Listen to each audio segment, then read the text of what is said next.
வாழ்க வையகம், வாழ்க வையகம், வாழ்க வளமுடன். குரு வாழ்க, குருவே துணை. என்னையான் அறிய வேண்ட இறைவா என் குருவாய் வந்தாய். சென்னையில் சிந்தை வைத்து சீர்தவம் முறையாய் செய்தேன். உன்னையே என்னுள் காட்டி உள் நிறைந்து அறிவாய் நின்றாய். முன்னை சேர் வினை தூய்மைக்கு முயன்று அறநெறி வாழ்கின்றேன்.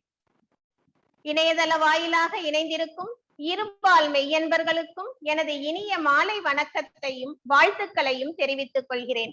மேலும் இந்த இனிய வாய்ப்பினை நல்கிய யாழ்ப்பாணம் மனவளக்கலை மன்ற அறக்கட்டளையின் தலைவரும் பேராசிரியருமான முருகானந்தவேல் ஐயா அவர்களுக்கும் மற்றும் உள்ள நிர்வாகத்தினர் அனைவருக்கும் எனது வணக்கத்தையும் நன்றியையும் தெரிவித்துக் கொள்கிறேன். இன்று நாம் சிந்திக்க இருக்கக்கூடிய தலைப்பு தொண்டின் மேன்மை. மனித குலத்தினுடைய சிறப்புகள்ல ஒன்றுதான் இந்த தொண்டு.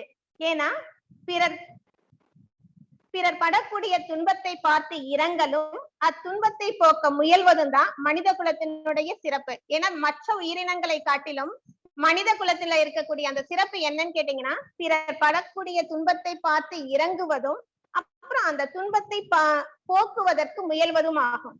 இந்த வகையில் எழுந்த செயல்தான் ஈகையாகவும் தொண்டாகவும் வளர்ந்தது. வாழ முடியாதவர்களையும் வாழ தெரியாதவர்களையும் வாழ்க்கையை இழந்தவர்களையும் ஏற்று காப்பது சமுதாய நலத்தை காக்கும் ஒரு நற்செயலாகும்.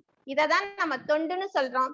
இத்தகைய சிறப்பு வாய்ந்த தொண்டை பற்றியும் தொண்டின் மேன்மையை பற்றியும் நம்ம இன்னைக்கு கொஞ்சம் சிந்திக்கலாம்.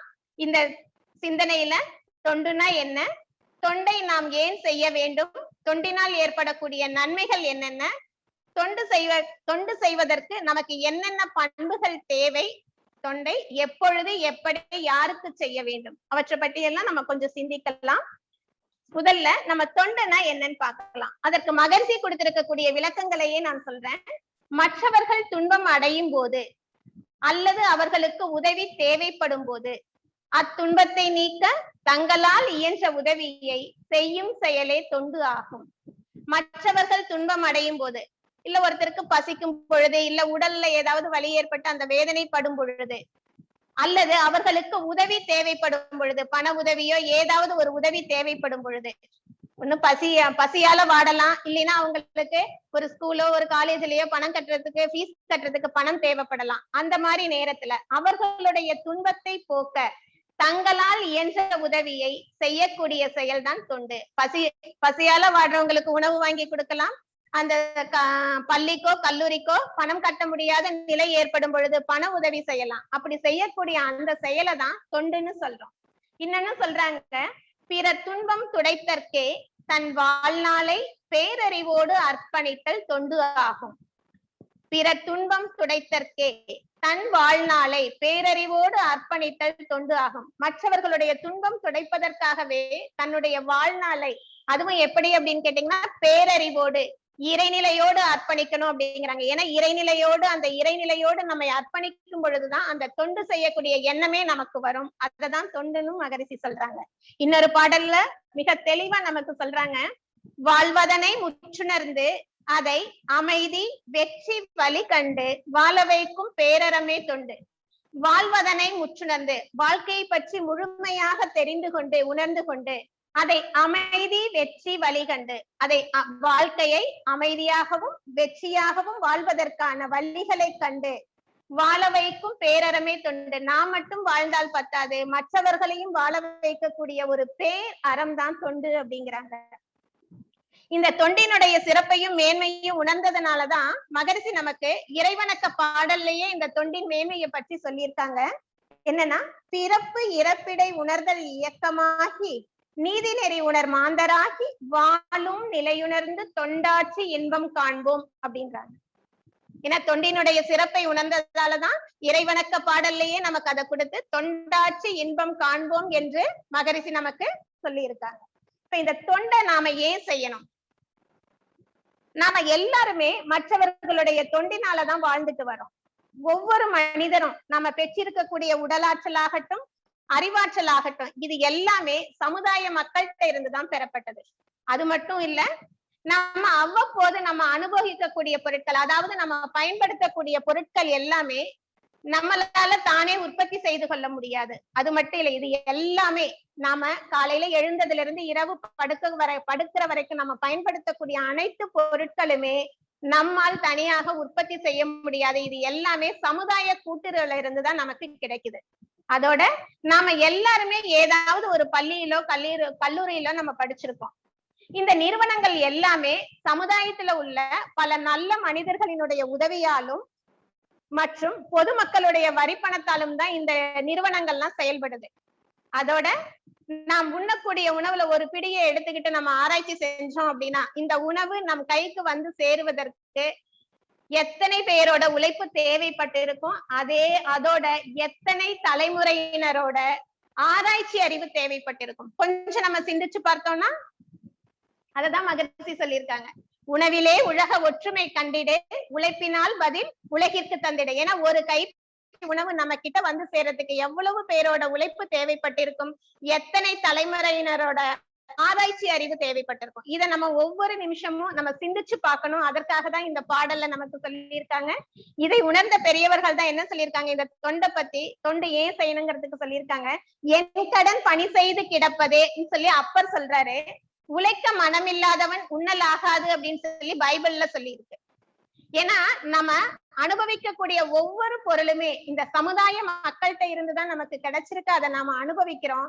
அப்ப இந்த சமுதாய மக்கள்கிட்ட இருந்து வாங்கினதை திரும்ப நம்ம சமுதாய மக்களுக்கு திருப்பி செலுத்துறோம். அததான் நம்ம தொண்டு. எந்தவித பிரதிபலனும் எதிர்பார்க்காம நம்ம திருப்பி உதவி செய்யறதுக்கு பேர் தான் தொண்டு. அந்த தொண்டை நம்ம முறையா செய்யணும் அப்படிங்கிறாங்க. அதற்காக மகரிஷி இன்னொரு பாடல்ல நல்ல தெளிவா நமக்கு சொல்லியிருக்காங்க. என்ன அப்படின்னா, அகநோக்கு பயிற்சியிலும் ஆராய்ந்தும் பரம்பொருளே அறிவாயும் உள்ளதென்று அறிந்திடலாம். எனினும் நாம் இகவாழ்வில் பழக்கத்தால் ஏற்றுள்ள கலங்கங்கள் இனிதாய் மாற தொண்டே ஏற்ற வழி, அதை செய்வோம் அப்படிங்கிறாங்க. அகநோக்கு பயிற்சியிலும் ஆராய்ந்தும் பரம்பொருளே அறிவாயும் உள்ளதென்று அறிந்திடலாம். அதாவது நம்ம தவம் செய்து தற்சோதனை செய்யும் பொழுது, நல்ல தவம் செய்து நம்மளுடைய மன அலைச்சலை படிப்படியா குறைச்சுக்கிட்டே வந்து ஆராய்ச்சி பண்ணணும் அப்படின்னா, நாம யார் படிப்படியா குறைஞ்சு தற்சோதனை செய்யும் பொழுது நாம் யார் அப்படிங்கிற அந்த உணர்வு நமக்கு தெளிவாக தெரியும். அப்படி தெரிந்த பிறகு, அதாவது பரம்பொருள் தான் நம்ம கிட்ட அறிவாக இருக்கு அப்படின்னு சொல்லி நம்ம தெரிஞ்சுக்கலாம். தெரிந்த பிறகு எனினும் இதெல்லாம் நம்ம தெரிஞ்சுக்கிட்டோம். ஏன்னா இறைநிலை தான் மனிதன் வரைக்கும் தன்மாற்றம் பெற்று வந்திருக்கு. மனிதனுக்குள்ள மட்டுமல்ல எல்லோருக்குள்ளும் அந்த அறிவாக இருந்து ஆட்சி செய்வது அந்த இறைநிலை தான் அப்படிங்கிற அந்த உணர்வு நமக்கு தெரிஞ்சிடும். எனினும் நாம் இகவாழ்வில் பழக்கத்தால் ஏற்றுள்ள கலங்கங்கள் இனிதாய் மாற இருந்தாலும், நம்முடைய இந்த இல்லற வாழ்க்கையில, இந்த இக வாழ்க்கையில நம்ம பழக்கத்தால் நிறைய பாவங்கள் செஞ்சிருக்கோம். அந்த பாவங்கள் எல்லாம் இனிதாய் மாற தொண்டே ஏற்ற வழி. அந்த பாவங்கள் எல்லாம் போகணும் அப்படின்னா தொண்டுதான் ஏற்ற வழி, அதை செய்வோம் அப்படின்னு சொல்லி சொல்றாங்க. சமுதாய மக்கள்கிட்ட இருந்து நமக்கு நிறைய கிடைச்சிருக்கு. அதை நம்ம திருப்பி செய்யறதுக்காகவும் தொண்டு செய்யணும், நம்முடைய பாவங்களை போக்குறதுக்காகவும் தொண்டு செய்யணும். இதற்காக தான் நம்ம தொண்டு செய்யணும் அப்படிங்கிறாங்க. இப்ப தொண்டு செய்வதால் ஏற்படக்கூடிய நன்மைகள் என்னென்னு சொல்லி நம்ம சிந்திக்கலாம். தொண்டு செய்யறதுனால நிறைய நன்மைகள் நமக்கும் கிடைக்குது, மற்றவர்களுக்கும் கிடைக்குது.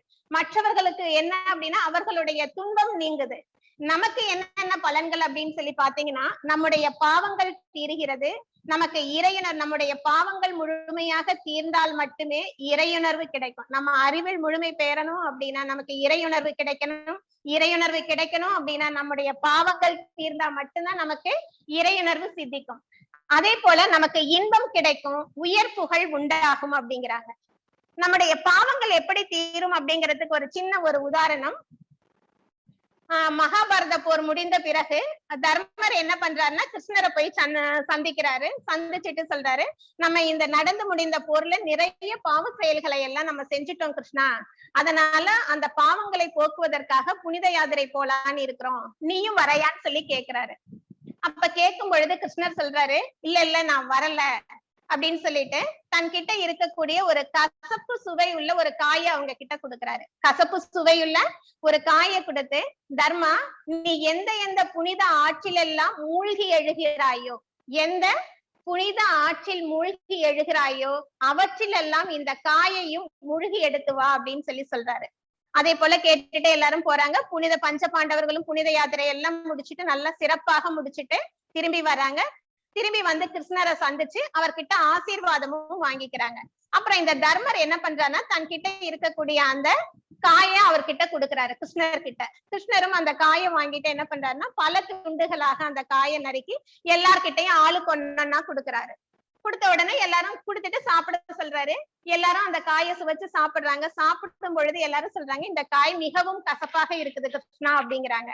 அப்ப கிருஷ்ணர் சிரிச்சுக்கிட்டே சொல்றாராம், நீங்க எந்தெந்த புனித நதிகளில் எல்லாம் மூழ்கி எழுந்தீர்களோ அதே புனித நதிகளில் எல்லாம் இந்த காயும் மூழ்கி எழுந்தது. அப்ப இந்த காயினுடைய கசப்பு சுவை போகவில்லை. அது போலதானே நீங்க செய்த பாவ செயல்களும் போகாது அப்படிங்கிறாரு. எப்படி இது புனித நதிகளில் எல்லாம் இந்த காயை மூழ்கி எடுத்தாலும் அதனுடைய கசப்பு சுவை போகவில்லையோ அதே போல் எவ்வளவு புண்ணிய நதிகளில் நீராடினாலும் நம்முடைய பாவங்கள் போகவே போகாது. நம்ம அந்த பாவத்தை உணர்ந்து அறநெறி வாழ்க்கை, ஒழுக்கம், கடமை, ஈகை என்ற அந்த அறநெறி வாழ்க்கை, தொண்டு வாழ்க்கை வாழும் பொழுது மட்டும்தான் நம்முடைய பாவங்கள் போகும். அப்ப அந்த நம்முடைய பாவத்தை போக்குவதற்கு ஒரு சிறந்த வழி என்ன அப்படின்னு கேட்டீங்கன்னா இந்த தொண்டுதான். அடுத்து உயர் புகழ் நமக்கு கிடைக்கும்.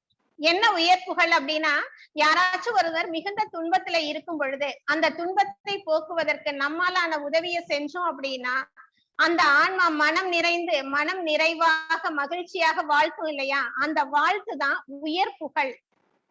மகரிஷி சொல்றாங்க, ஒருவருடைய துன்பத்தை போக்கும் பொழுது அதனால் அந்த ஜீவன் ஒரு நன்மையை அடையும் பொழுது அது ஆத்மார்த்தமாக அதனுடைய ஆள் மனதில் இருந்து நம்மை கடவுளை போல வந்து எனக்கு உதவி செஞ்சீங்களே அப்படின்னு சொல்லி வாழ்த்து இல்லையா, அந்த வாழ்த்து தான் நமக்கு கிடைத்திருக்கக்கூடிய உயர் புகழ். இததான் திருவள்ளுவரும் திருக்குறள்ல சொல்லியிருக்காங்க, ஈதல் இசைபட வாழ்தல் அதுவல்லது ஊதியம் இல்லை உயிர்க்கு. மத்தவங்களுக்கு கொடுக்கணும், மற்ற உயிர்களோடு ஒத்தும் உதவியும் வாழணும். இது அப்படி வாழக்கூடியதுதான் நம்முடைய உயிருக்கு கொடுக்கக்கூடிய உண்மையான ஊதியம். அப்ப நம்மளுடைய உயர் புகழ் எங்க கிடைக்குது அப்படின்னு கேட்டீங்கன்னா, மற்றவர்களுக்கு உதவும் பொழுது, மற்றவர்களுடைய துன்பத்தை போக்கும் பொழுது மட்டும்தான் நமக்கு இந்த உயர் புகழ் கிடைக்குது. இதற்கு கர்ணனை உதாரணமா சொல்லலாம். ஏன்னா கொடுத்து கொடுத்து கைகள் சிவந்த கர்ணன் கடைசியில அப்படி கொடுத்து கொடுத்து சேர்த்த புண்ணியத்தையுமே தாரை வார்த்து கொடுத்த ஒரு புண்ணியவான். அவன் கர்ணனை ஏன் நம்ம அப்படி சொல்றோம், நல்ல தர்மம் செய்தவன் அப்படின்னு சொல்றோம் அப்படின்னு கேட்டீங்கன்னா, யாருக்கு தர்மம் செய்யும் பொழுதும் அவன் கால நேர தகுதி எதையுமே பார்க்க மாட்டாப்ல. எந்த ஒரு எதிர்பார்ப்பும் இருக்காது. காலத்தையோ நேரத்தையோ தகுதியையோ எதையுமே பார்க்க மாட்டாப்ல. உதவி அப்படின்னு சொல்லி கேட்ட உடனேயே அப்படியே எந்த நேரம் எப்படியா இருந்தாலும் அப்படியே உதவி செய்வாராம். ஒரு முறை என்ன ஆகுதுன்னா, ஒரு ஏழை குடியானவன் அர்ஜுனர் கிட்ட வராரு. வந்து என்னுடைய தந்தை இன்று காலையில தான் இறந்து போனாரு, அவர் இறக்கக்கூடிய தருவாயில என்ன சந்தன கட்டையாலதான் என்ன எரிக்கணும் அப்படின்னு சொல்லி கேட்டுட்டு இறந்துடுறாரு. என் தந்தையினுடைய அந்த கடைசி இத நிறைவேற்றுறதுக்காக எனக்கு கொஞ்சம் சந்தன கட்டைகளை கொடுத்து உதவி செய்யுங்க அப்படின்னு சொல்லி அர்ஜுனர்கிட்ட கேட்கிறாரு. அர்ஜுனரும் உடனே தன்னுடைய பணியாட்களை பார்த்து சொல்றாரு, இவருக்கு தேவையான அந்த சந்தன மரக்கட்டைகளை எல்லாம் கொடுங்க அப்படின்னு சொல்லி சொல்றாரு. இந்த பணியாட்களும் உள்ள போய் பார்த்துட்டு வந்துட்டு சொல்றாங்க, அந்த ஏழை குடியானவனுக்கு கொடுக்கக்கூடிய அளவுக்கு நம்முடைய அரண்மனையில சந்தனக்கட்டைகள் இருப்பு இல்லை அப்படின்னு சொல்லி சொல்றாங்க. உடனே இவர் என்ன செய்யறது அப்படின்னு சொல்லிட்டு புரியாம யோசிச்சுட்டு இருக்கிறாரு. அந்த ஏமாற்றம் அடைந்த நிலையில அந்த ஏழை குடியானவன் என்ன பண்றாருன்னு கேட்டீங்கன்னா, கர்ணர் கிட்ட வராங்க. கர்ணன் கிட்ட வரும்பொழுது கர்ணனுடைய அரண்மனையிலும் அதே நிலைதான். ஏன்னா அந்த ஏழைக்கு கொடுக்கக்கூடிய அளவுக்கு அரண்மனையில சந்தனக்கட்டைகள் இருப்பு இல்லைங்கிறது கர்ணனுக்கு தெரியுது. இருந்தாலும் அவன் என்ன பண்றாப்லன்னா, தன்னுடைய பணியாட்களை கூப்பிட்டு இந்த அரண்மனையினுடைய அந்த மேற்கூரையில இருக்க இந்த அரண்மனையினுடைய மேற்கூரையை இடித்து அங்கு உள்ள அந்த சந்தனக்கட்டைகளை எல்லாம் எடுத்து இவரிடம் கொடுங்க அப்படின்னு சொல்லி உத்தரவிடுறாரு. அதை வாங்கி கொண்டு அந்த ஏழை குடியானவன் கண்ணீர் மல்க அப்படியே நன்றி சொல்லிட்டு போறாப்ல. அப்ப அதுதான் அந்த உயிருக்கு கிடைத்த உண்மையான ஊதியம், அந்த கர்ணனுக்கு கிடைத்த உயர் புகழ். எல்லாரையும் படுக்கும் அந்த கொடுத்து கொடுத்து சிவந்த கைகள். அந்த தர்மம் செய்தது யாருன்னு சொல்லும் போது நமக்கு ஞாபகம் வரக்கூடியது யாரு அப்படின்னு கேட்டீங்கன்னா கர்ணன் அப்படிங்கிறாங்க. நம்ம அந்த அளவுக்கு எதையும் எதிர்பார்க்க கூடாது. கேட்கும் பொழுது நம்மால் முடிந்தது, நம்ம மனம் இருந்தா போதும், மார்க்கம் உண்டு. தொண்டு செய்யணும், சேவை செய்யணும், உதவி செய்யணும் அப்படின்னு நம்ம நினைச்சாலே போதும். அதற்கான வசதி வாய்ப்புகள் இறைநிலை நமக்கு கண்டிப்பாக ஏற்படுத்தி கொடுக்கும். அதே நேரத்துல நமக்கு தொண்டு செய்யும் பொழுது இன்பம் தான் கிடைக்கும். ஏன்னா நம்ம செய்யக்கூடிய உதவியினால் அவங்க மனம் மகிழும் பொழுது அதை பார்த்து நம்முடைய ஆன்மா மிக மிக மிக சந்தோஷப்படும், ஆனந்தப்படும். அதற்கு கிடைத்த அதுக்கு எந்த ஒரு அது வார்த்தைகளால சொல்ல முடியாது. அதை அனுபவிக்கும் போது மட்டும்தான் தெரியும். ஒரு முறை அதை நீங்க அனுபவிச்சிட்டீங்க அப்படின்னா நீங்க தொடர்ந்து தொண்டு செஞ்சுக்கிட்டே இருப்பீங்க. அந்த தொண்டு செய்வதற்கான வசதியும் வாய்ப்பையும் கொடுக்க சொல்லி இறைவன்கிட்ட கேட்டுக்கிட்டே இருப்பீங்க. அந்த வசதியும் வாய்ப்பை கொடுத்த இறைவனுக்கு நன்றியும் சொல்லுவீங்க நீங்க. அததான் தாயுமானவர் சொல்றாரு. அந்த இன்பம் கிடைக்குது அப்படிங்கிறதுக்காக தாயுமானவர் ஒரு பாடல்ல சொல்றாரு, அன்பர் பணி செய்ய என்னை ஆளாக்கி விட்டு விட்டால் இன்ப நிலை தானே வந்தெய்தும் பராபரமே. மற்றவர்களுக்கு அன்பர்களுக்கு பணி செய்ய என்ன ஆளாக்கி விட்டுட்டீங்கன்னா இன்ப நிலை தானாகவே வந்து எய்தி விடும் அப்படிங்கிறாங்க.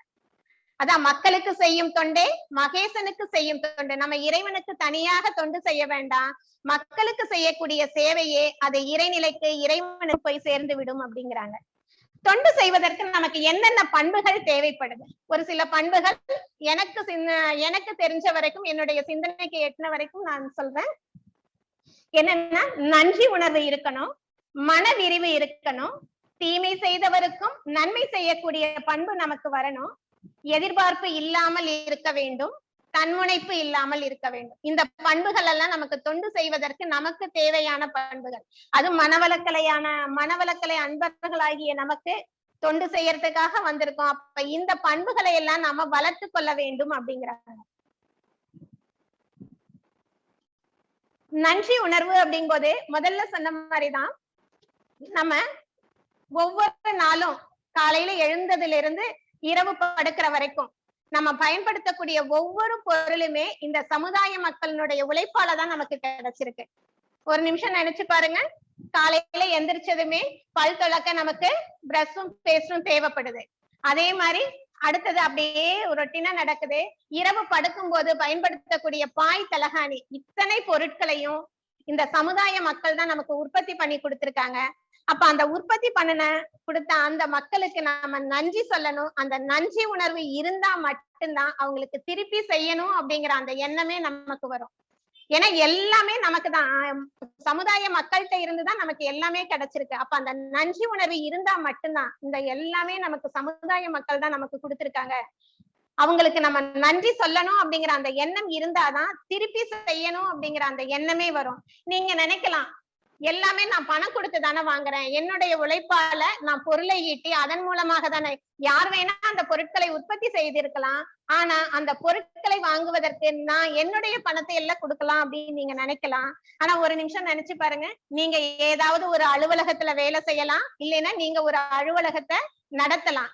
அலுவலகத்துல வேலை செஞ்சீங்க அப்படின்னா அந்த அலுவலகத்தை எடுத்து நடத்துவது ஒரு அரசாங்கமோ அல்லது ஒரு தனி நபரோ அந்த அலுவலகத்தை நடத்தலாம்.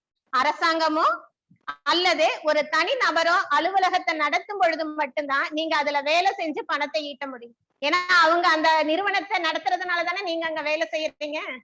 அதே போல நீங்க ஒரு அலுவலகத்தை எடுத்து நடத்துறீங்கன்னு வச்சுக்கோங்க, உங்ககிட்ட வேலை செய்யறதுக்கு பணியாட்கள் வேணும் இல்லையா? உங்க ஒருவரால அந்த அலுவலகத்தை நடத்த முடியுமா? அத வேலை செய்யறதுக்கு பணியாட்கள் வேண்டும் இல்லையா? இப்படி எந்த வகையில பார்த்தாலும் சமுதாய மக்களோட ஒத்துழைப்பு இல்லாமல் உங்களால் உங்களுக்கு தேவையான அந்த உணவு, உடை, இருப்பிடம் அப்படின்னு சொல்லக்கூடிய அந்த அத்தியாவசிய தேவைகளையும் காலையிலிருந்து இரவு படுக்கிற வரைக்கும் பயன்படுத்தக்கூடிய அனைத்து பொருட்களையும் சமுதாய ஒத்துழைப்பு இல்லாம உங்களால எந்த ஒரு பொருளையும் உபயோகிக்க முடியாது. அப்ப அந்த நன்றி உணர்வு நமக்கு இருக்கணும். நன்றி உணர்வு இருந்தா மட்டும்தான் நமக்கு திரும்பி செய்யணும் அப்படிங்கிற அந்த எண்ணம் வரும் அப்படிங்கிறாங்க. அடுத்தது இன்னொரு மிக முக்கியமான பண்பு என்னன்னு கேட்டீங்கன்னா, மன விரிவு வேண்டும். தொண்டு செய்யணும் அப்படின்னா மன விரிவு இருந்தா மட்டும்தான் நம்மளால சுயநலமாக தன்னலமாக இல்லாம பிறருடைய நலத்தை நினைக்கும் பொழுது அந்த மன விரிவு இருந்தா மட்டும்தான் அந்த தொண்டு செய்யக்கூடிய எண்ணமே வரும். மன விரிவு நமக்கு எப்ப கிடைக்கும்? இறைநிலையை உணர்ந்தா மட்டும்தான் நமக்கு மன விரிவு கிடைக்கும். இறைநிலையை உணர்வதற்கு தான் அந்த தவமும் தற்சோதனையும் தேவைப்படுகிறது. முதல்ல சொன்ன மாதிரி தவம் செய்து மன அலைச்சலை குறைத்து, தவம் செய்யும் பொழுது மன அலைச்சலை குறைத்து அப்படியே தற்சோதனை செய்ய செய்ய எண்ணத்தை ஆராய்ந்து ஆசையை சீரமைத்து சினத்தை தவிர்த்து கவலையை ஒழித்து அந்த பயிற்சிகளை முறைய மேற்கொள்ளும் பொழுது நான் யார் அப்படிங்கிற அந்த தத்துவம் தெல்ல தெளிவாக நமக்கு விளங்கும். இறைநிலைதான் இறைத்துகளாகி விண்ணாகி பஞ்சபூதங்களாகி ஓரறிவு தாவரம் முதல் 5 அறிவு உள்ள விலங்கினம் வரைக்கும் 6வது அறிவுள்ள மனிதனாகவும் வந்திருக்கிறது. அது மட்டுமல்ல, நாம் பார்க்கக்கூடிய எல்லா தோற்ற பொருட்களுக்குள்ளும் உயிர் பொருட்களுக்குள்ளும் அறிவாக இருந்து ஆட்சி செய்வது அந்த இறைநிலைதான் அப்படிங்கிற அந்த உணர்வு, இறையுணர்வு நமக்கு தெல்ல தெளிவாக உணர்வு பூர்வமாக விளங்கும். அப்படி அந்த இறையுணர்வு நமக்கு கிடைச்சிடுச்சு அப்படின்னாலே அன்பும் கருணையும் நம்ம கிட்ட இயல்பாகவே ஊற்றெடுக்க மலர ஆரம்பிச்சிடும். அப்படி அன்பும் கருணையும் இயல்பாக ஊற்றெடுக்க மலர ஆரம்பிச்சிடுச்சு அப்படின்னா நம்முடைய உடல் பொருள் ஆவி அனைத்தையுமே தன்னலம் கருதாது பிறர் நலத்துக்காக நாம அர்ப்பணிக்கிறோம். நமக்கு மட்டும் இல்ல, நம்முடைய உடல் பொருள் ஆவி அனைத்தையுமே பிறர் நலம் கருதி இந்த சமுதாய வாழ்க்கைக்காக அர்ப்பணிச்சிடுவாங்க. அப்படி அர்ப்பணிச்சவங்க தான் நம்ம இந்த உலகத்தில் வாழ்ந்த புத்தர், இயேசு, காந்தி, ஞானி, மகான்கள் போன்றவர்கள்லாம். அந்த வழி வந்தவர் தான் நம்முடைய மகரிஷி அவர்களும் தன்னுடைய வாழ்நாட்களை இந்த சிறப்பான ஒரு அருட்தொண்டுக்காக தன்னுடைய வாழ்நாள் முழுவதையும் அர்ப்பணித்தவர் மட்டும் கிடையாது, நம்மையும் அர்ப்பணிப்பதற்கான அந்த முறைகளை எல்லாம் நமக்கு சொல்லி கொடுத்திருக்காங்க. அதுக்கு அடுத்ததாக பாத்தீங்க அப்படின்னா, தீமை செய்தவருக்கும் நன்மை செய்யக்கூடிய பண்பு வேண்டும். தீமை செய்தவருக்கும் நன்மை செய்யக்கூடிய பண்பு வேண்டும்.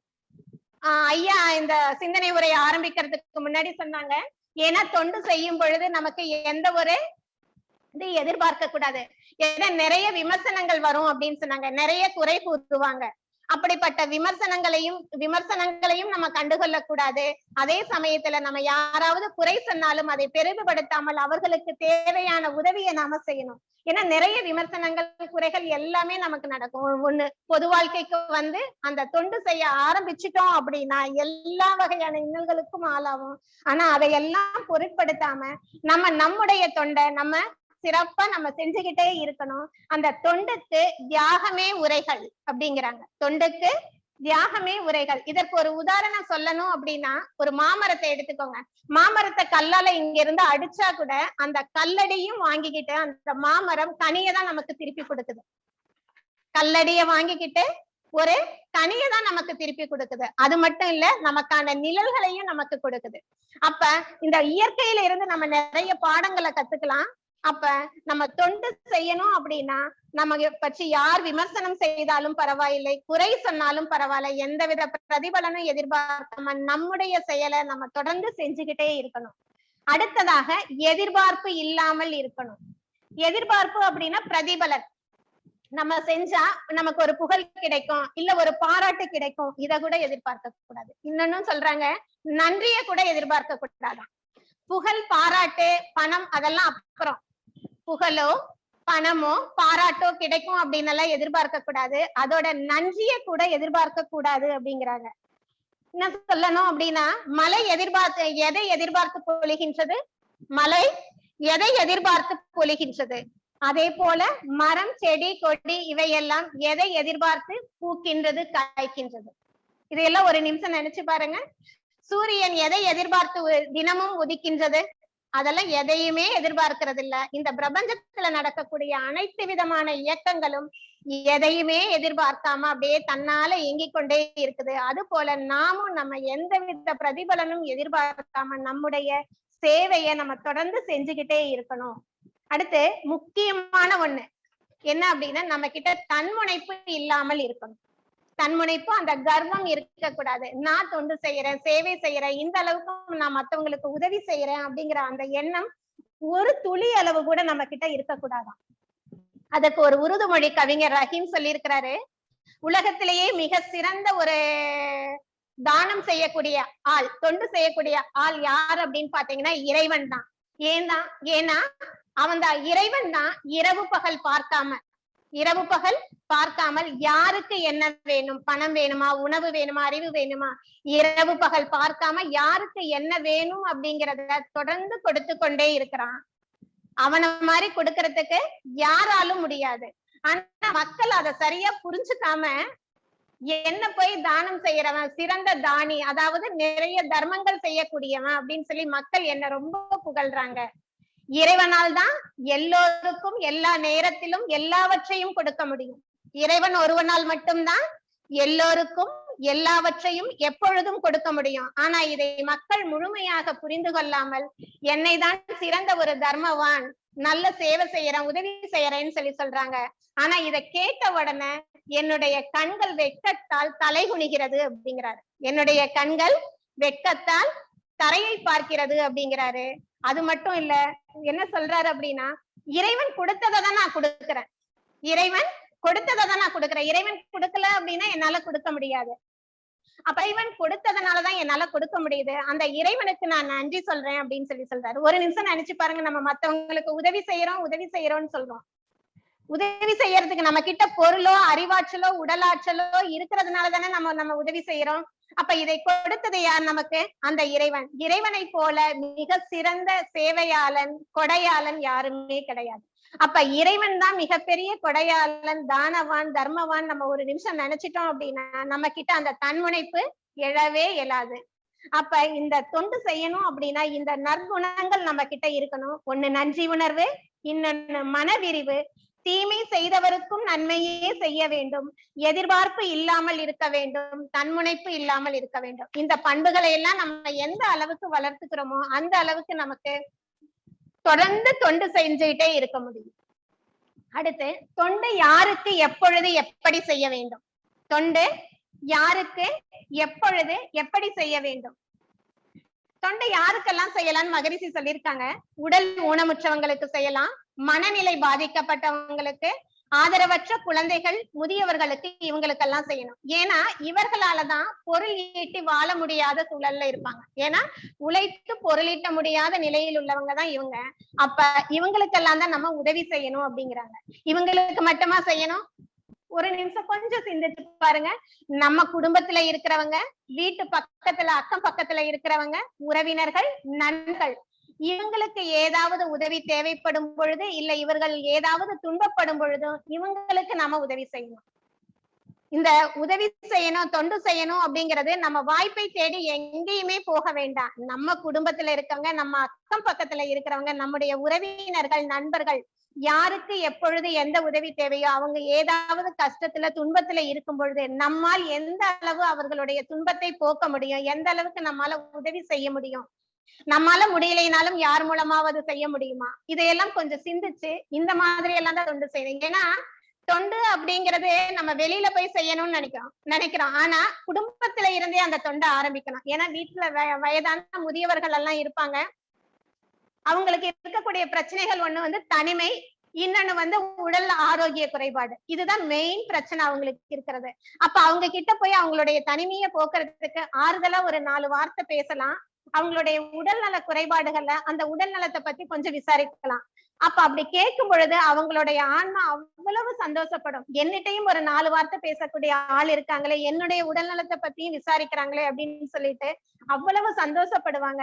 அப்ப இதுவெல்லாம் கூட நம்ம அந்த தொண்டுல சார்ந்ததுதான். அதே போல நம்முடைய அக்கம் பக்கத்துல இருக்கிறவங்க, உறவினர்கள், நண்பர்கள், யாருக்காவது பண உதவியோ, இல்ல உடலால் உழைக்கக்கூடிய அந்த உடலால் செய்யக்கூடிய உதவியோ, இல்ல நாம் அறிவால் செய்யக்கூடிய உதவியோ, இதுல எது தேவைன்னு பார்த்து அவ்வப்போதைய தேவைக்கும் வாய்ப்புக்கும் ஏற்ப எல்லாருக்கும் நம்மாலான உதவிய நேரம் காலம் பார்க்காமல் நம்ம செய்யணும். அப்படி செய்யும் பொழுதுதான் இந்த தொண்டினுடைய நம்ம மனவளக்கலை அன்பர்களாகிய நமக்கு இந்த மகரிஷி கொடுத்திருக்கக்கூடிய இந்த பயிற்சிகள் எல்லாம் நம்ம முறையா செஞ்சு உணர்ந்திருக்கோம் அப்படின்னா நமக்கு இந்த தொண்டு நம்ம கிட்ட இயல்பா, தொண்டு செய்யக்கூடிய அந்த எண்ணம் இயல்பாகவே நமக்கு வரணும். அந்த இயல்பாக வரணும் அப்படின்னா மகரிஷி கொடுத்திருக்கக்கூடிய அந்த கருத்துக்களையும் தத்துவங்களையும் நம்ம முழுமையாக பயிற்சி செய்து முறையாக அந்த உள்வாங்கும் பொழுதுதான் இந்த எண்ணங்கள் எல்லாம் நமக்கு இயல்பாகவே வரும் அப்படிங்கிறாங்க. அப்ப இந்த தொண்டு நம்ம எப்ப செய்யணும், எப்பொழுது செய்யணும் அப்படின்னு கேட்டீங்கன்னா, நம்ம இறந்த பிறகு நம்முடைய சொத்துக்கள் அனைத்தையும் ஒரு அனாதை இல்லத்துக்கோ, இல்ல ஒரு ஆசிரமத்துக்கோ, இல்ல ஒரு கோவிலுக்கோ எழுதிட்டு போறதை காட்டிலும் நம்ம வாழும் காலத்திலேயே நம்ம சொன்ன இல்லையா, உடல் ஊனமுற்றவர்கள், மனநிலை பாதிக்கப்பட்டவங்க, ஆதரவற்ற குழந்தைகள், முதியவர்கள், அக்கம் பக்கத்துல உள்ளவங்க, உறவினர்கள், நண்பர்கள் இவங்களுக்கெல்லாம் நம்மாலான உதவியை நம்ம செய்யணும். எப்ப அப்படின்னு கேட்டீங்கன்னா வாழும் காலத்திலேயே. இதற்கு ஒரு உதாரணம் சொல்லணும் அப்படின்னா, ஒரு பசுவும் ஒரு பன்றியும் ஒரு நாள் ரெண்டும் சந்திச்சுக்குது. அப்ப பன்றி பசுவிடம் ஒரு கேள்வி கேக்குது, எனக்கு ஒரு சந்தேகம், உன்னால் விளக்கம் சொல்ல முடியுமா அப்படின்னு கேக்குது. முடிஞ்சா சொல்றேன் கேளு அப்படின்னு சொல்லி பசு கேக்குது. நீயும் நான் இப்ப நீ இறந்துட்ட அப்படின்னா உன்னுடைய உடலையும் அந்த மனிதர்கள் மாமிசமாக எடுத்துக்கிறாங்க. அதே போல நான் இறந்த பிறகும் என்னுடைய உடலை மாமிசமாக அவங்க எடுத்துக்கிறாங்க. இருந்தாலும் உன்னை கோமாதா குலமாதா அப்படின்னு சொல்லி உன்னை போற்றி புகழ்கிறார்கள், உனக்கு பூஜையும் செய்யறாங்க. ஆனா என்ன மட்டும் பார்த்தா ரொம்ப அருவருப்போட பாக்குறாங்க. ஏன் இந்த நிலை அப்படின்னு சொல்லி கேட்கும் பொழுது பசு சிரிச்சுக்கிட்டே ரொம்ப அமைதியாகவும் தன்னடக்கத்தோடையும் சொல்லுதான், வேற ஒண்ணும் இல்ல, நீ இறந்த பிறகு மட்டும்தான் உன்னுடைய உடல் மாமிசமாக அவர்களுக்கு பயன்படுது. ஆனா நான் வாழும் காலத்திலேயே உயிரோடு இருக்கும் பொழுதே நான் அவங்களுக்கு பால் தந்து உதவுறேன். அதோட என்னுடைய கோமியத்தையும் அவங்க அறிவியல் ஆராய்ச்சிக்கு உட்படுத்தி நல்ல பல விஷயங்களுக்கு பயன்படுத்துறாங்க. அதே போல என்னுடைய சாணத்தை உரமாகவும் எரிபொருளாகவும் பயன்படுத்துறாங்க. இறந்த பிறகு என்னுடைய உடலை மாமிசமாக அவங்க உணவாக எடுத்துக்கிறாங்க. அதோட என்னுடைய தோலை அவங்க பலவிதமான பொருட்களை செய்து பயன்படுத்துறாங்க. இப்படி நான் வாழும் காலத்திலும் அவங்களுக்கு பயன்படுறேன். என்னுடைய வாழ்க்கைக்கு பிறகும் நான் அவங்களுக்கு பயன்படுறதுனாலதான் மனிதர்கள் என்ன போற்றி புகழ்கிறார்கள் அப்படின்னு சொல்லிச்சான். அப்ப நம்ம வாழும் காலத்திலேயே நம் கிட்ட இருக்கக்கூடிய உடலாற்றலாகட்டும், அறிவாற்றலாகட்டும், பொருளாற்றலாகட்டும், மூன்றையுமே எது நம்மிடம் இருக்கிறதோ அதை பயன்படுத்தி நம்ம இந்த சமுதாயத்திற்கு நம்மாலான உதவியை செய்யணும். அதை எப்படி செய்யணும் அப்படின்னு சொல்லும் போது மகரிஷி சொல்றாங்க, நம்ம கிட்ட உடலாற்றல், அறிவாற்றல், பொருளாற்றல் இந்த மூணுலயும் எது இருக்குன்னு பார்க்கணும். நம்மளால உடலால உதவி செய்ய முடியுமா, இல்ல நம் அறிவாற்றலை கொண்டு இந்த சமுதாயத்திற்கு உதவி செய்ய முடியுமா, இல்ல பொருளாற்றலை கொண்டு உதவி செய்ய முடியுமா? எது மூணுல மூணு இருந்தாலும் சரி, ரெண்டு இருந்தாலும் சரி, ஒன்னு இருந்தாலும் சரி, இதையெல்லாம் பயன்படுத்தி அவ்வப்போதைய தேவைக்கும் வாய்ப்புக்கும் ஏற்றவாறு குறைவில்லாமல் நம்ம தொண்டு செய்யணும். நம்ம கிட்ட பணம் இல்லையே, காசு இல்லையே, என்கிட்ட அது இல்லையே அப்படின்னு சொல்லி நம்ம என்ன பண்ணக்கூடாது, நம்மை நாமே தாழ்வாக நினைக்க கூடாது. நம்ம கிட்ட நம்முடைய உருவத்தாலோ, நம்ம கிட்ட அறிவு, செல்வம், உடலாற்றல் இந்த குறைகளை நினைச்சு நம்மை நாமே தாழ்த்தி கொண்டு நம்ம சேவை செய்யாம இருக்கக்கூடாது. அதற்கு ஒண்ணு சொல்லணும் அப்படின்னா, ஊசி கத்தி அப்படி பாத்தீங்கன்னா ஊசி உருவத்துல ரொம்ப சின்னது, கத்தியும் இருக்கும். ஆனா ஊசி செய்யக்கூடிய வேலைய கத்தியால செய்ய முடியாது. ஊசி எல்லாவற்றையும் இணைத்து கொண்டே இருக்கும், கத்தி எல்லாவற்றையும் ரெண்டாம் வெட்டி கொண்டே இருக்கும், தனியா பிரிச்சுட்டே இருக்கும். ஊசி சேர்த்து கொண்டே இருக்கும், கத்தி பிரித்து கொண்டே இருக்கும். அப்ப நீங்க உங்களை கிட்ட இருக்கக்கூடிய அந்த திறமைகள் சின்னதா, பெருசா, குறைவா இருக்கா, அதிகமா இருக்கா பார்க்க வேண்டாம். உங்களால் என்ன செய்ய முடியும், நீங்க உதவி செய்யறதுனால மற்றவர்கள் எந்த அளவுக்கு பயனடைகிறார்கள் அப்படிங்கறதான் பார்க்கணும். இன்னொன்னு சொல்லும் போது, குளத்து நீர் இருக்கு, கடல் நீர் இருக்கு. குளத்து நீர் உருவத்துல அளவுல சிறியதுதான், ஆனா கடல் நீர் அளவுல மிக பெரியதாக இருக்கு. ஆனா அந்த கடல் நீர் யாருடைய தாகத்தையும் போக்காது. ஆனா அளவில் குறைந்த அந்த குளத்து நீர் எல்லோருடைய தாகத்தையும், புழு பூச்சியில இருந்து மனிதர்கள் வரைக்கும் அனைவருடைய தாகத்தையும் அது போக்கும். அப்ப நம்ம கிட்ட குறைவா இருக்கா, அதிகமா இருக்கா, இந்த உடலாற்றல், அறிவாற்றல், பொருளாற்றல் இந்த மூணுலையும் எது அதிகம் குறைவு இதையெல்லாம் பார்க்க வேண்டாம். நம்ம கிட்ட என்ன இருக்கோ அதை வைத்து நாம் மற்றவர்களுக்கு அவ்வப்போதைய வசதிக்கும் வாய்ப்புக்கும் ஏற்ப நம்ம உதவி செய்யணும் அப்படிங்கிறாங்க. இது எதுவுமே முடியல என்னால அப்படின்னா, தினமும் காலையில எந்திரிக்கும் பொழுதும் படுக்கும் பொழுதும் குறைந்தது ஒரு 25 முறையாவது இந்த உலக மக்களையும் இந்த உலகத்தையும் நினைத்து வாழ்க வையகம், வாழ்க வளமுடன் நம்ம சொன்னோம் அப்படின்னா அதுவே மிகப்பெரிய தொண்டு. நம்மளால எதுவுமே செய்ய முடியல, இந்த உதவியெல்லாம் செய்ய முடியல அப்படின்னா உலகத்தையும் உலக மக்களையும் நினைத்து வாழ்க வையகம், வாழ்க வளமுடன் இரவும் காலையிலும் இரவிலும் ஒரு 25 முறை சொல்லுவதே மிக பெரிய தொண்டு அப்படிங்கிறாங்க. அதோட மற்றவர்கள்ட்ட எதுவும் கொடுக்க உங்கள்கிட்ட ஒன்னும் இல்லைனாலும் ஒரு இன்சொல்லும் இன்முகமும் இருக்கு இல்லையா, ஒரு சிரித்த புன்னகையோ, ஒரு அன்பான புன்னகையோடு ஒரு இன்சொல்ல பேசும் பொழுதே அவர்களுடைய உதவி செய்ய முடியாவிட்டாலும் பரவாயில்ல, அவங்களுக்கு ஆறுதலா 4 வார்த்தை சொல்லும் பொழுது அவங்களுடைய துன்பமே போன மாதிரி இருக்கும். இதையெல்லாம் நாம கடைபிடிக்கலாம். அடுத்ததா பாத்தீங்கன்னா, இதற்கு ஒரு உதாரணம் சொல்லணும் அப்படின்னா, அருணா சித்ரா அப்படிங்கிற ஒரு 2 கலைஞர்கள் இருக்காங்க, 2 தோழிகள் இருக்காங்க. இவங்க ஒரு கல்லூரி விடுதியில தங்கி படிச்சிட்டு இருக்காங்க. அப்படி படிக்கும் பொழுது இந்த 2 தோழிகள் மிக நெருங்கிய தோழிகளாக இருக்கிறாங்க. இதுல அருணா அப்படிங்கிற தோழிக்கு வந்து சமூக சேவை செய்யறதுல ரொம்ப விருப்பம். சித்ரா அப்படிங்கிறவளுக்கு ஓவியம் வரைகிறதுல ரொம்ப விருப்பம். இந்த அருணா என்ன பண்ணுவா அப்படின்னு கேட்டீங்கன்னா, அக்கம் பக்கத்துல இருக்கக்கூடிய குழந்தைகளுக்கு, ஏழை சிறுவர்களுக்கு இலவசமா படிப்பு சொல்லி கொடுக்கறது, அங்க இருக்கக்கூடிய அந்த பெண்களுக்கு அவங்கள் வருமானம் ஈட்டுவதற்காக சிறிய சிறு குடிசை தொழில்களை சொல்லி கொடுக்கிறது, அப்புறம் உடல் நலம் பாதிக்கப்பட்ட குழந்தைகளை எல்லாம் மருத்துவமனைக்கு கூட்டிட்டு போய் மருத்துவம் பாக்குறது, இந்த மாதிரி சின்ன சின்ன சமூக சேவை எல்லாம் செஞ்சுட்டு வராப்ல. இதை பார்த்து அவளுடைய தோழியான சித்ரா என்ன சொல்றான்னா, நீ செய்யக்கூடிய இந்த சிறு சிறு உதவியால் இந்த உலகத்தில் உள்ள ஒட்டுமொத்த பிரச்சனைகளும் துன்பங்களும் தீர்ந்து போகாது. இந்த உலகத்தில் உள்ள ஒட்டுமொத்த பிரச்சனைகளும் துன்பங்களும் நீ ஒருத்தி செய்யறதுனால தீர்ந்து போகாது. நீ செய்யக்கூடிய செயல் அத்தனையும் விரயம் அப்படிங்கிறாப்ல. ஆனா அருணா புன்சிரிப்போட அவ சொல்றா, அவளுடைய சிந்தனை என்ன அப்படின்னா, அந்த உயிரற்ற ஓவியங்களை, உயிரற்ற பொருட்களை அந்த காகிதத்துல வரைகிறத காட்டிலும் உயிருள்ள இந்த ஜீவன்களுக்கு தன்னாலான உதவி செய்யறதுதான் மேன்மையானது, சிறப்பானதுன்னு நினைக்கிறா. இப்படியே காலங்கள் ஓடுது. கடைசியில அந்த கல்லூரி படிப்பு முடிஞ்சு அந்த கடைசியில அந்த விடுதியில எல்லாரும் விடை பெற்று அவங்க ஊர் செல்லக்கூடிய அந்த நாள் வருது. அந்த நேரம் கல்லூரி விடுதியில எல்லாரும் கூடியிருக்காங்க. எல்லா மாணவிகளும் இந்த அருணாவையும் சித்ராவையும் மட்டும் காணும். இங்க எல்லாரும் பாக்குறாங்க. சிறிது தாமதமாக சித்ரா வந்து சேர்றா. வந்து சேர்ந்ததும் காரணம் எல்லாரும் கேக்குறாங்க, ஏன் லேட்டுன்னு கேக்குறாங்க. அப்ப அவ சொல்றான், நான் கல்லூரி விடுதிக்கு வந்துட்டு இருக்கேன். வரக்கூடிய வழியில ஒரு மரத்தடியில ஒரு தாய் ஒரு பிச்சைக்கார தாய் இறந்து கிடந்தா. அவளோட பக்கத்துல 2 குழந்தைகள் அழுதுட்டு இருந்தாங்க. அத பார்த்த உடனே எனக்கு ஒரு யோசனை தோணுச்சு. ஆஹா, நம்முடைய ஓவியம் வரைவதற்கான ஒரு மையக்கரு கிடைச்சிருச்சு அப்படின்னு சொல்லிட்டு ரஃபா நான் ஸ்கெட்ச் போட்டு வச்சுக்கிட்டேன். அந்த ரஃபா ஒரு ஸ்கெட்ச் போட்டுட்டு வர்றதுக்கு தான் எனக்கு லேட் ஆயிடுச்சு அப்படின்னு சொல்றாப்ல. அப்புறம் கொஞ்ச நேரம் எல்லாரும் வெயிட் பண்ணி பாக்குறாங்க. இந்த அருணா வரவே இல்லை. அப்ப எல்லாரும் விடை பெற்று கொண்டு கிளம்பி அவங்கவுங்க ஊருக்கு போயிடுறாங்க. பல வருடங்கள் ஓடுது. இந்த இடைப்பட்ட காலத்துல என்ன ஆகுதுன்னா, இந்த சித்ரா வந்து வெளிநாட்டுக்கு போறா. தன்னுடைய ஓவியம் தீட்டக்கூடிய திறமையால் மிக புகழ் பெற்ற ஓவிய கலைஞராக மாறுறா. அதே நேரத்துல சிறப்பு பெற்று தன்னுடைய தாய் நாட்டுக்கு திரும்பி வரா. திரும்பி வந்த உடனே இங்க நிறைய ஓவிய கண்காட்சி எல்லாம் நடத்துறா. நடத்தும் பொழுது அவள் வரைந்த அந்த அனாதை அப்படிங்கிற அந்த ஓவியத்துக்கு மக்களுடைய வரவேற்பு மிக அதிக அளவுல இருக்கு. எல்லாரும் அந்த ஓவியத்தை தான் பாராட்டுறாங்க.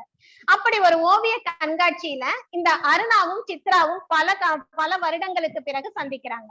இப்படி சந்திக்கும் பொழுது 2 பேரும் ஒரே ரொம்ப மகிழ்ச்சி, ரொம்ப சந்தோஷத்துல இருக்காங்க. அப்ப அருணா கூட வந்த அந்த 2 குழந்தைகளும் அந்த ஓவியத்தை பாக்குறாங்க. பார்த்த உடனே அந்த குழந்தைகளால் அதை சகிச்சுக்கவே முடியல. ரொம்ப வேதனைப்படுறாங்க, துன்பப்படுறாங்க. அவங்களுடைய கண்கள்ல இருந்து கண்ணீர் அப்படியே பெருகுது. அந்த குழந்தைகளால அதை தாங்கிக்க முடியல, சகிச்சுக்க முடியல. காரணம் என்ன அப்படின்னு கேட்டீங்கன்னா, அந்த ஓவியத்தில் இருக்கக்கூடிய குழந்தைகளே அந்த 2 குழந்தைகள் தான். அந்த ஓவியத்தில் இருக்கக்கூடிய குழந்தைகள் இந்த 2 குழந்தைகள் தான். அன்னைக்கு என்ன நடந்தது அப்படின்னு சொல்லி பாத்தீங்கன்னா, சித்ரா வந்து இந்த அம்மா இறந்து கிடந்ததையும் குழந்தைகள் அழுவதையும் பார்த்து தான் ஓவியம் தீட்டுவதற்கு வரைஞ்சிட்டு போயிட்டாப்ல. ரஃப் ஸ்கெட்ச் போட்டுட்டு போயிட்டாப்ல. அதற்கு பிறகு பின்னால் வந்த அருணா என்ன பண்ணானா, அந்த தாய் இறந்து கிடந்ததையும் குழந்தைகள் அழுததையும் பார்த்து சகித்து கொள்ள முடியாமல் அந்த குழந்தைகளை தத்தெடுத்து அந்த குழந்தைகளுக்கு தாயாக மாறி அந்த குழந்தைய வளர்த்துட்டு வரா. அந்த 2 குழந்தைகள் தான் இப்ப இந்த கண்காட்சிக்கு வந்திருக்கு. இப்ப இதுல இருந்து நீங்க ஒண்ணு என்ன தெரிஞ்சுக்கணும் அப்படின்னா, அந்த உயிரற்ற ஓவியங்களை காகிதத்துல வரைந்த சித்ராவுக்கு அந்த தாய் இறந்து கிடந்ததையும் அந்த குழந்தைகள் பட்ட வேதனையும் புரியல. ஆனா அந்த சமூக சேவை செய்த அந்த அருணாவுக்கு அந்த குழந்தைகள் பட்ட வேதனையை தாங்க முடியாம அந்த குழந்தைகளை தத்தெடுத்து வளர்க்க ஆரம்பிச்சிருக்காங்க. அப்ப அது போல நாம என்ன பண்ணணும்னா, மனவளக்கலை அன்பர்களாகிய நமக்கு மிக மிக முக்கியமா தேவைப்படுறது என்னன்னா, பிறர் படக்கூடிய அந்த துன்பத்தை பார்த்து இறங்குறது. அப்படி இறங்குறது மட்டும் இல்ல, அவங்களுக்கு தேவையான உதவியை செய்யணும். அப்படி உதவியை செய்யணும் அப்படின்னா நம்ம முறையான பயிற்சிகளை எல்லாம் நம்ம செய்தால் மட்டும்தான் நம்ம இத செய்ய முடியும் அப்படிங்கிறாங்க.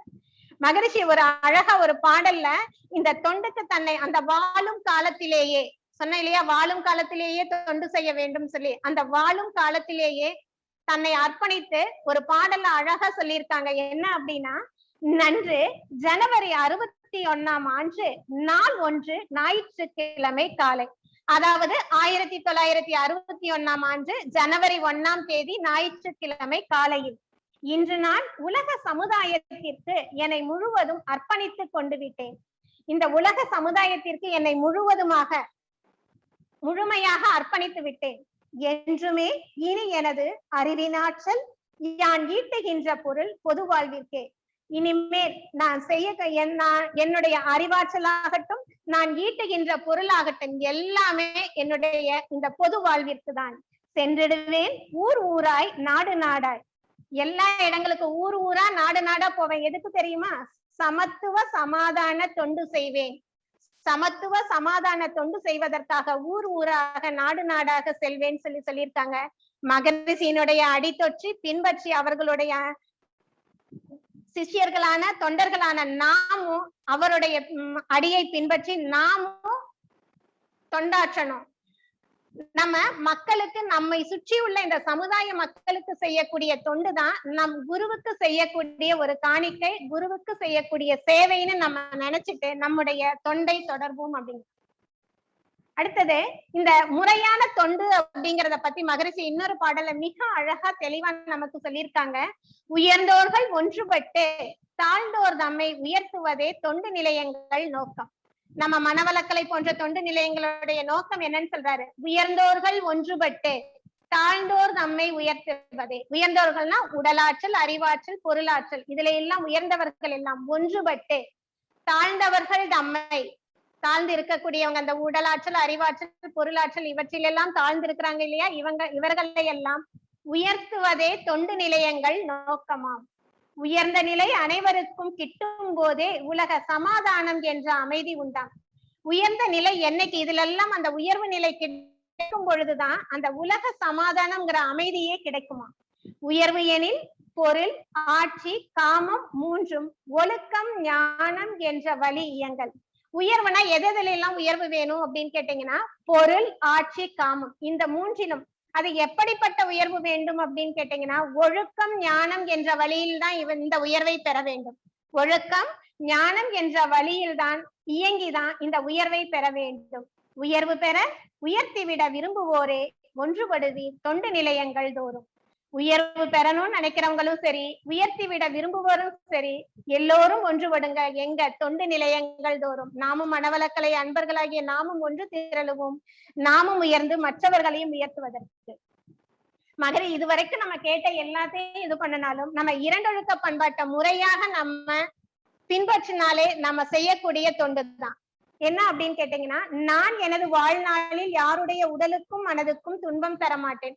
யாருக்கு உதவி செய்ய முடியலைன்னா கூட பரவாயில்ல, மற்றவர்களுக்கு துன்பம் செய்யாம இருக்கிறது கூட ஒரு வகை தொண்டுதான். மற்றவர்களுக்கு துன்பம் கொடுக்காமல் இருப்பதும் ஒரு வகையான தொண்டுதான். அதே நேரத்துல துன்பப்படுவோருக்கு நம்மாலான உதவிகளையும் செய்யணும். அப்ப இந்த இரண்டொழுக்க பண்பாட்டை நம்ம வாழ்நாள் முழுவதும் முறைய கடைபிடித்தோம் அப்படின்னாலே நம்ம தொண்டு செய்த அந்த நிறைவு நமக்கு கிடைக்கும். ஔவையார் சொல்லியிருக்காங்க, இத தொண்டு செய்யணும் அப்படின்னா நம்ம கிட்ட பொருள் இருக்கணும், உடலாற்றல் இருக்கணும், அறிவாற்றல் இருக்கணும், இதெல்லாம் இல்ல.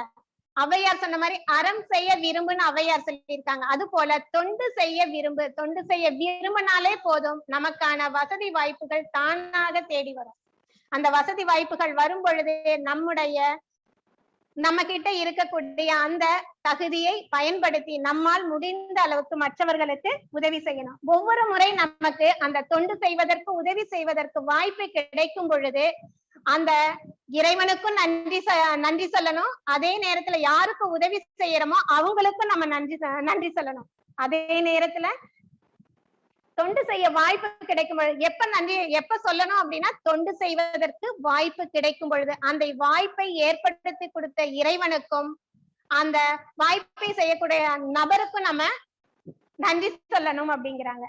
அப்ப அதனால நாம எல்லாரும் என்ன பண்ணலாம் அப்படின்னு கேட்டீங்கன்னா, நம்ம பயிற்சியை முறையாய் செய்வோம். என்னென்ன பயிற்சிகள்? உடற்பயிற்சி, காயக்கல்பம், தவம், தற்சோதனை, இதையெல்லாம் முறையாக செய்வோம். கடமைகளை குறைவின்றி ஆற்றுவோம். 5 வகை கடமைகள் மகரிஷி சொல்லியிருக்காங்கல்ல, தான், குடும்பம், சுற்றம், ஊரார், உலகோர் காற்றும் கடமை முறையே முக்கியம், கெடாமல் பார் ஒன்றினால் மற்ற. அதனால் கடமைகளை குறைவின்றி முறையாய் ஆற்றுவோம். அனைவரிடமும் அன்பு காட்டுவோம். சமுதாயம் தந்த இந்த உடலாற்றலையும் அறிவாற்றலையும் பொருளாற்றலையும் பிற துன்பம் சமுதாயத்திற்கே அர்ப்பணிப்போம். சமுதாயம் கொடுத்த இந்த உடலாற்றலையும் அறிவாற்றலையும் பொருளாற்றலையும் சமுதாயத்திற்கே அர்ப்பணிப்போம். பிற துன்பம் போக்கி இன்பம் காணும் பேரானந்த வாழ்வில் கிடைப்போம். அதனால் நாம் முடிந்த அளவுக்கு நம் வாழ்நாள் முழுவதும் மகரிஷியினுடைய அடியை பின்பற்றி முடிந்த அளவு நம்மால் முடிந்த இயன்ற அளவுக்கு தொண்டு செய்வோம். எண்ணம் சொல் செயலால் எவர்க்கும் எப்பொழுதும் நன்மையே விளைவிக்க எல்லாம் வல்ல இறையருளும் குருவருளும் நமக்கு என்றும் துணை புரியட்டும் என்று கூறி எனது உரையை நிறைவு செய்கிறேன். வாழ்க வளமுடன், வாழ்க வளமுடன், வாழ்க வளமுடன்.